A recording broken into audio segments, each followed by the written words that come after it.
Приветствую. Я очень рад тебя видеть. Давай я тебя представлю зрителям еще раз, потому что, по идее, мы уже давно выступали с тобой вместе. У нас вышло таких несколько пилотных выпусков, «Рецидивистка» называется. Потому что у Маши Чистяковой, и у нее же ник Мария говорит, у нее статей чуть больше, чем у Чикатило. Вот, и она была вынуждена в какой-то момент покинуть родину, потому что иначе бы ей сидеть не пересидеть. Ты как давно уехала, Маша? Извини, что я на «ты», но ты тоже можешь на «ты». Хорошо, спасибо. Да. Сколько лет назад уехал? Сколько лет я назад уехала? Я уехала, получается, 1,5 года назад. Мы уехали в марте 22 года. Вот, как только все началось, мы поехали в Турцию, а оттуда. Понятно. Но ты все равно еще... Я открою небольшую тайну нашим благодарным, более или менее благодарным зрителям, что мы с тобой пытались вот записать 2 дубля до этого и прокомментировать. Маша хотела трэш всякий угар, который происходил на канале, на нескольких каналах, там, Z-Nutec, да? Но что-то мы с техникой не справились. И у меня, соответственно, вырос из этого всего вопрос. Ты все-таки следишь за тем, что происходит, хотя 1,5 года ты уже не там? Как это все? Конечно. Я ужасно слежу за тем, что происходит внутри именно России, не только в Украине, но и в самой России. Я постоянно не разговариваю, я там не участвую в полемике, но я постоянно читаю всякие споры, их между собой, у них тоже ведь не все иногда бывает однозначно. Это мне интересно, как там все живут. Потому что Слушай, ты второй человек, который, вот, который тоже интересуется, я не буду называть громко имя того, который мне повстречался, который интересуется, а может, это какая-то разновидность ностальгии, может, тянет на родину безудержно, нет, рвет на родину. конечно, я не хотела уезжать, и я не то чтобы мне ужасно тянет, но то, что я там делала, возможно, есть какая-то часть ностальгии, но мне кажется, это все же, очень рациональное такое, рациональный поиск своей идентичности, потому что ты же понимаешь, что да, ты уехал, надел на себя белое пальто, но ведь ты не эстонка, ты россиянка. Вот, и нужно иногда себя... А вот как-то считать себя гражданином мира, это не получается. Зачем? Я гражданка России. Окей, ну рассказывай, что там у нас тогда происходит на этой самой... Потому что, честно говоря, мне абсолютно наплевать, что там происходит. Мне не наплевать, что происходит в Украине. Я читаю украинские новости, и мне хватает, конечно, эмоций. Что в России, что тебя вот особо сегодня, например? Но сегодня в русском Твиттере, например, в мировом такого нет, только в русском Твиттере. Сейчас там очень популярен вопрос про синюю и красную кнопки. Знаете ли вы такой? Какой-то мальчик 12 лет запостил этот вопрос для всех, и это стало там супер популярное обсуждение решения. А какой там, Вами, в чем? перед вами 2 кнопки. Синяя и красная. Красная гарантирует вам жизнь. Но при этом, если синяя набрала больше половины голосов, она вся остается жить. А если 49, например, процентов, то все, кто нажал синюю кнопку, умирают.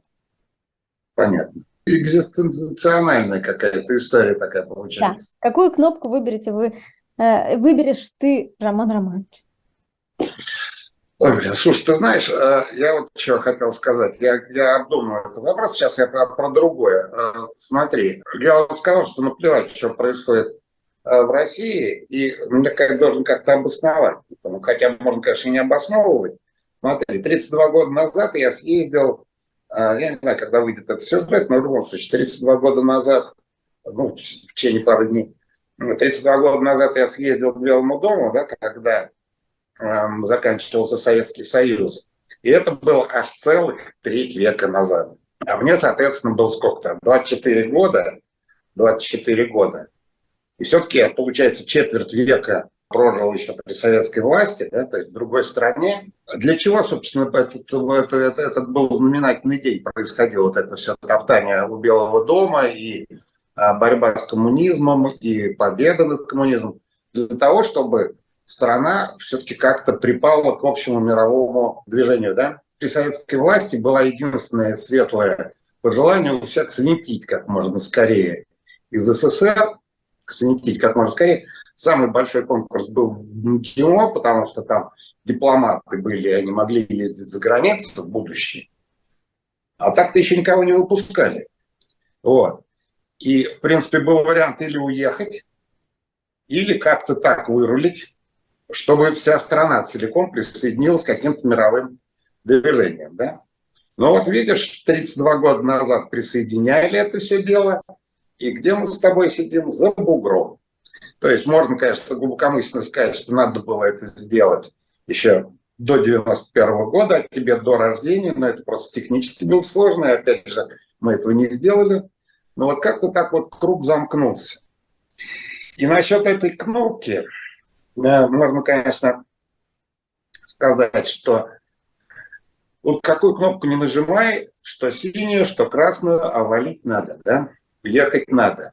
Понимаешь, если эта тенденция не изменилась за последние очень много лет, как минимум около 100, то я думаю, что какую кнопку не нажимай, а ехать надо. Можно так взглянуть на эту проблему. Многие люди в России, кто не уехал, они уезжают в так называемую внутреннюю эмиграцию, так? Так вот, Алкоголизм? Алкоголизм? да. Какой-то алкоголизм и прочий эскапизм, в общем, даже просто ментально. Вот я как бы тут живу, но я такой аполитичный, я тут как будто бы и в другой стране живу. У многих людей, в том числе, я обнаружила за собой такое, что, включая меня, у меня есть внешняя миграция, а внутренне деревню из девушки вывести нельзя. Надо работать в этом направлении. Почему? Почему надо работать? Не знаю. Но тебе ты комфортно себя чувствуешь? Ты комфортно себя чувствуешь в таком дисбалансе? Я некомфортно чувствую, что именно от моего имени произошло полномасштабное вторжение в Украину. Имени от людей с российским паспортом.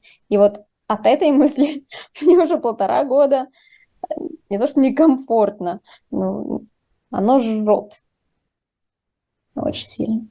И даже, несмотря на это, почему я должна сейчас надевать белое пальто после того, как все произошло, после того, как Путин пришел к власти. Ну ладно, мне было 7, мне было 6 лет всего, когда это произошло, и типа как будто бы я ничего не сделала, я во всем виновата, я не смогла кого-то там предотвратить, не знаю, побежать с вилами на Кремль, и вот теперь я здесь, а вот я теперь не я, у меня белое пальто, я вся такая, до свидания, у меня перо, чемоданы и парик новый, все, и пошла.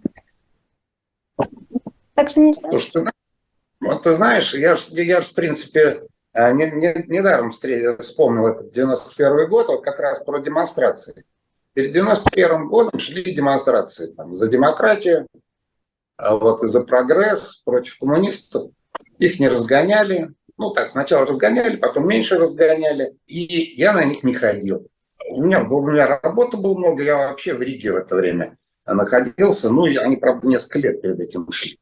И я как-то так думал, что надо идти уже в какой-то решительный момент. И как-то так все сложилось, что в 91 году я поехал к Дому правительства, а это был тогда Верховный Совет, к Верховному Совету, и как-то могли танками раздавить, но не раздавили. Все закончилось хорошо.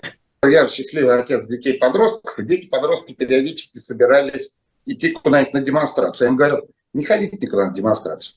Я им говорил, надо идти на демонстрацию, когда уже шины будут жечь и когда уже ментов будут мочить. А так ты чего ходить, понимаешь? Просто чисто время терять. Поскольку не дошло до сожжения шин, стрельбы и какого-то экшена, то я думаю, что, наверное, ты бы одна с вилами бы вряд ли на Кремль бы сходила.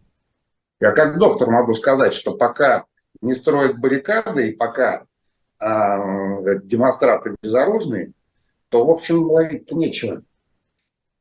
Понимаешь? А сами бы пошли с баррикадами совсем. Слушай, так понимаешь, это же как получилось? Я же свалил через 2 месяца. То есть, как все началось, мне кино надо было закончить. Я имею в виду, как началась началось вторжение в Украину. И, разумеется, были разговоры, а что ты собираешься делать? Я говорю, я то же самое говорил, надо, знаешь, стабильность признак мастерства. Я говорю, что ну вот когда шины будут жечь, и когда будут там, тогда я выйду, а так-то что? Вот, в результате шин-то никто жечь не стал, понимаешь? И даже наоборот, вот сейчас все в едином порыве засунули язык в жопу, и даже некоторые искренне, а некоторые делают вид, что им все очень нравится. Видишь? Это не то, что я говорю, что, мол, я ни при чем. Естественно, я каким-то образом при чем, потому что ну, я как-то мог влиять там своими фильмами, чем-то еще, не довлиял маленечко. Больше работать надо было. Вот. Но так-то ты вряд ли что могла одна измениться, я так думаю. И все же, мне кажется, вам немножко легче принять, ну, то есть какую-то другую идентичность, потому что у вас, я так понимаю, больше, чем одна. А вот я... Нет у меня ничего другого, к чему привязаться еще вот идентичность какая-то национальная. Конечно, больше, чем одна. Я вообще советский гражданин. Тем более. 20 четверть века я прожил советским гражданином. И вот дальше уже можно, ну, может быть, это какая-то прививка, да? Может, дальше уже количество идентичности уже значения принципиального не имеет. Ну, окей, а какие выводы? Вот хорошо, вот смотри. У тебя, мы, собственно, с этого начали, тебя преследуют, в прямом смысле, не в каком-то таком гипотетическом, тебя преследуют в Российской Федерации. На свободе ты можешь оставаться, только находясь вне Российской Федерации. Ну, или там в подполье. Но это мы не рассматриваем. Вот. Ну, и что ты ожидаешь? Какое для тебя хорошее развитие было бы? Ну, для меня хорошее развитие, если я, например, вернусь. Если мой вклад в то, чтобы Путин наконец ушел, и это было всеми принято популярно, легитимно и классно, если мой маленький вклад в это что-то принесет, и Россия будет свободной, я вернусь. Это самый лучший расклад для меня, разве нет? Разве для вас нет? Понимаешь, ну ты берешь некий идеальный вариант. А если вот просто тебе, предположим, говорят, это все же было как-то в истории, да, так или иначе все приходило, что тебе говорят, окей, ну там Путин ушел, не доушел, умер, шмумер, лишь бы был здоров, какой-то другой Путин, что-то еще. Говорят, ну вот вы уехали, возвращайтесь. Мы всех прощаем, возвращайтесь, стройте Россию такую, сякую, мы вам ничего не обещаем, ну не посадим, во всяком случае. Не посадим. Поедешь? Очень сложный вопрос. А Есть вот. у меня надежда изнутри России сделать это как-то лучше. Ну, то есть, если меня не посадят вообще при никаком раскладе, будь у Ну, меня...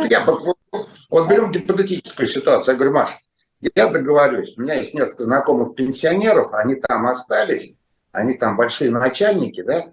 Давай я договорюсь, что тебя не посадят. И тебе выписывают бумажку за подписью Путина. Говорят, Маша, мы тебя не подсадим. Владимир Владимирович, большой поклонник твоего таланта. Поедешь? Нет. Сложность в том, что я им не верю. Они могут сказать что угодно.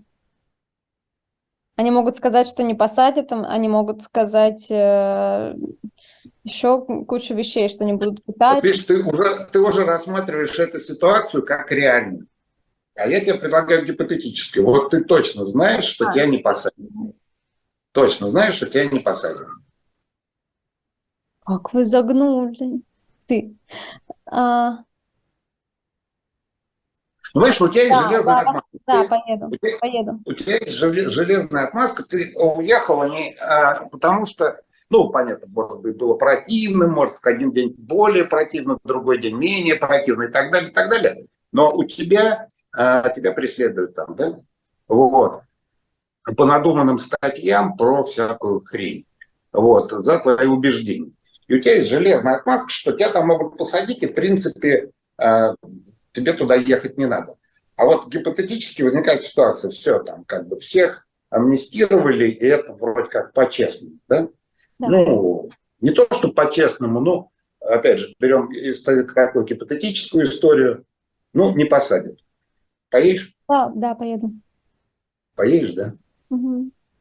Ну, тогда берем реальную ситуацию. Ну, ты понимаешь, что это двойственность, что ты не здесь и не там. Если бы у меня была возможность не садиться там никуда и каких-то таких сильных травмов не иметь, я бы вернулась просто потому, что изнутри борьба, ну, как-то логичней и, как мне кажется, более действенно. Я бы разговаривала с людьми, которые, например... У меня есть, кстати, дар. Я талантливая вообще девчонка. Я поговорю с кем-нибудь, и было такое, что человек начинал задумываться. Я бы просто разговаривала с людьми. Вот, и была бы рядом со своей семьей. Разве это не главное? Да, наверное, это круто. Наверное, это круто. Но получается, что ты находишься в неком таком состоянии ожидания, да? Ну, да, наверное, это очень хорошая фраза. В состоянии ожидания. Это как в Твиттере тут выложили недавно. Есть теорема вагонетки, значит, где ты должен выбирать, повернуть рычаг, чтобы вагонетка, которая шла на 5 привязанных человек, повернула на пути, где лежит только один привязанный человек. Но это будет ваш выбор. Вот. И там нарисовали, значит, просто одну полосу.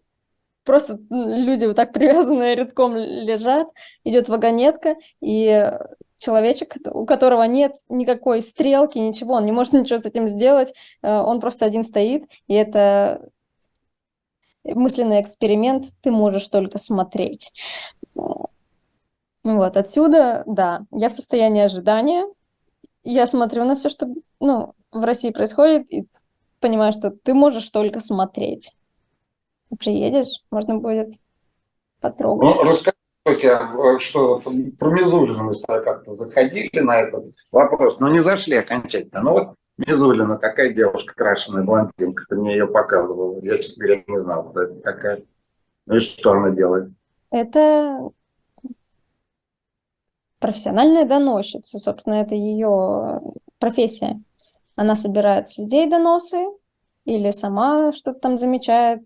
Я не знаю, сама она делает или нет, но, по крайней мере, есть фабрика людей, которые профессионально пишут доносы на каких-то блогеров, артистов, инженеров, врачей, кого угодно, айтишников, пожалуйста, чтобы Ну, я делать понимаю. цензуру в условиях, где она по Конституции вообще-то невозможно. Нельзя сделать институт цензуры, но можно делать Лигу безопасного интернета. Вот так и выкручиваются. Безопасный секс. Слушай, это самое, а если бы, знаешь, безопасный секс, может, не было бы это Мизулиной, хотя я боюсь, что сама была бы другая. Это сам, смотри, ну, как это сказать-то, как бы это помягче сказать. Ну вот ты приезжаешь, да, ты приезжаешь в этой гипотетической ситуации, тебе говорят, окей, мы тебя не посадим. Вот. Ну там это Мизулина, и там это безопасный интернет, и все кругом разрисовано этими полусвастиками. Ну тебя не посадят. В общем, даже никто сильно не будет возражать, если ты там будешь ходить и там, вот как ты говоришь, убеждать народ, что это нехорошо. Ну, и буду Вот. в пикетах буду стоять и пойду, если совсем не посадят, я бы пришла в Кремль, зашла с пикетом в кабинет Путину, ногой расшибла дверь и сказала: Путин, собирайся, давай, забирай свой фикус, ты одинокий старикашка. Так бы я А сделала. что, не завалила бы его, просто прогнала бы? Нет, не Вот прогнала. тебе говорят, мы тебя не посадим, даже если ты Путина завалишь. Завалил бы. Нет, это же человека убить. Вот как у тебя уже несколько статей уголовных. Подумаешь, одним Путиным больше, одним меньше. Блин, я никогда об этом не задумывалась. Я всегда говорю: да, танк на Кремль. Если бы я была миллионерша, у меня был танк на Кремль.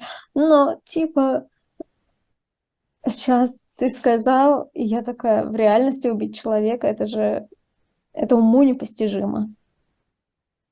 Так ты понимаешь, в чем дело? А так мы революцию с тобой не сделаем. Понимаешь? Для того, чтобы Ну Не, тогда ну понятно, ладно, тогда грох, ну, бывает. это в идеальном варианте. Ты проходишь в Кремль и валишь сразу Путина. Но там же перед этим нужно еще ментов каких-то привалить, там еще ФСБшников. А, понимаешь, в чем дело? Вот у меня Станут по бабушка была. резиновых палочек, вот так, и будут просто их выключать. Они не будут умирать. У меня, Но у меня униженными. бабушка У меня бабушка была настоящая революционерка. Вот я с ней даже пересекся, но мне было 14 лет, когда она умерла. Вот, она была настоящая революционерка, она была 1902 года рождения, и она таки, да, ну тогда быстро взрослели. Она там в 14 лет пошла в революцию, в 16 году в Тифлисе жила, в Тбилиси, да, тогда это была Российская империя. И таки она говорила, расстреляй, вот когда она что-то видела не так, она говорила, при мне уже, говорит, ты расстреляла бы собственноручно, да? Причем она это убедительно говорила, видно, расстреливала. Ну, расстреливала не потому, что она любила расстреливать, а потому, что она была действительно идейной революционеркой. Она улучшала жизнь и, ну, да, там гражданская война была, то все, ну, как народ друг друга там, это самое, слегка постреливал, да? Так что если ждать, что оно само рассосется, оно, я боюсь, не рассосется. В принципе, тоже не беда, но тогда нужно как-то, может быть, все-таки уже договариваться. М? Договариваться уже как-то, Ты бы убил что, Путина, если бы что обратно уже не вернешься. Вот. Ну, раз так, только что туристом на недельку. нормально. Заедешь, посмотришь и обратно. И тем более, почему я должна, ну, какая-то страна, почему она должна меня принимать как новую, там, не знаю, ВНЖшку или гражданку даже. С какого ляха какая-то женщина, чья, значит, страна напала на Украину, вдруг приедет, тут у нас будет жить. Ну, то есть такое, это как будто в гостях немножко. Тут же Слушай, ну это, наверное, в каждом индивидуальном случае рассматривается. Но конкретно у тебя преследование за убеждение, и это цивилизованный мир, это относится к этому с уважением. Потому да, что, я имею в виду, что если бы, допустим, в той же теории, где меня обещали не сажать, почему я должна оставаться? Ну, как бы, спасибо вашему дому. Сейчас мне не грозит опасность, сейчас я могу там быть и что-то делать. ну хорошо, но вот смотри, ты приезжаешь, ну там, предположим, Путин там помер, там перевоспитался, войну остановили, но там же весь этот народ, о котором мы говорили, вот это там Мизулина и всякие прочие группировки, они же все останутся, они же не рассосутся. Мне очень близка идея, что за душу надо бороться. Ну, то есть там целая страна нуждается как будто бы в тебе. Ну, я, кстати, специально в полемических целях немножечко усилил вот эту всю историю, да. Но, в принципе, я по тем же самым причинам абсолютно остался в конце 80-х, в начале 90-х, когда был юный звонок, потому что я решил, что я буду что-то делать для того, чтобы страна как-то хорошо себя чувствовала, хорошо развивалась. При другом раскладе бы я свалил. Ну, видишь, что-то не хватило. И не ты одна, наверное, вот и бабушка тоже моя революциями занималась и тоже вкладывала в эту жизнь. И я вот тоже улучшал своими кинолентами, как я думал, улучшал своими кинолентами как-то мир вокруг себя. Ну, что-то как-то, видишь, закончилось все, как закончилось. Поэтому желание мне понятное и даже близкое в каком-то смысле. Ну, видишь, как в той репризе. Ну, что-то с консерваторией не так. Понимаешь, уже я лично видел несколько поколений людей, которые его улучшали и ни хрена не улучшили. Может, наоборот, это благо, что тебе удалось вырваться. И может, надо наоборот как-то осваиваться в окружающем мире. Я думаю об этом в контексте того, что в какой-то момент я заведу ребенка, разражусь. Вот. И будет у меня человек, который лет через уже, наверное, 10-12 сразу после спросит у меня: мама, почему мы в России живем? Это правда, что ну, ты хотела уехать, но передумала? Почему мы здесь живем? Ну, что ты ответишь? И вот тогда будет трудно ответить. Ну, опять же, мы с тобой в каких-то гипотетических находимся этих самых, там, ребенок родился, бабушка вспомнita тут. Но в данный момент все так, как оно есть. Может быть, стоит... Вот ты установил для себя какой-то дедлайн, до какого момента ты ждешь, а потом уже начинаешь интегрироваться в цивилизованное Я что общество. никогда об этом не думала. У меня это настолько... Я никогда не думала об этом как о чем-то бесконечном. Вау. Вот. Это же может быть не 2 года, это может быть не до следующих выборов. В прошлый раз это было 70 лет. В прошлый раз это было 70 лет. Не считая того, что тенденции особо, видишь, как выяснилось, не сильно изменились. Тенденции на трэш и угар не сильно как-то рассосались. За те 70 лет и за 30 лет, которые еще поверх тех 70 лет прошли. Ну, какие сроки, понимаешь? А у тебя какая самоидентификация национальная? Разве не Ну, хочется назад? слушай, я вообще, как раз вот когда был конец 80-х и начало 90-х, я вообще всем говорил, что я гражданин мира. И что в гробу я видал вот это вот, блин, здрасте, до свидания, доброе утро, Леонид Ильич, да? И, в принципе, может быть, в тот момент это было некоторым образом позерство, потому что вообще выехать не было возможности. Ни цивилизованно, ни цивилизованно, никак. А потом я как-то с этой мыслью вжился, понимаешь? И, в принципе, разумеется, если бы остался социализм и вся эта хмурь-хтонь, и если бы меня там не раздавили в 91 году танком, но все-таки бы опять началось бы все по последующему кругу, я бы свалил. И свалил бы от того, что жизнь, понимаешь ли, одна. И жить надо все-таки в мире. Тем более сейчас. Ладно, там, раньше, когда самолеты не летали, телефон не работали, понимаешь? Тем более сейчас. Потому что, ну, надо приносить пользу хотя бы потому, что ты будешь приносить пользу человечеству, обществу, вне зависимости от того, с какой то стороны границы, понимаешь? А там ты ее приносить не будешь. Но ты пишешь песни, там, я снимаю кино, да, и, в принципе, если то кино, которое я снимаю, там не сильно нужно, ну, так я буду делать кино для кого-то еще. Вот, а это самое, ты будешь писать песни для кого-то еще. Не зря жизнь пройдет. Я не имею в виду только, что колбаса вкуснее, понимаешь?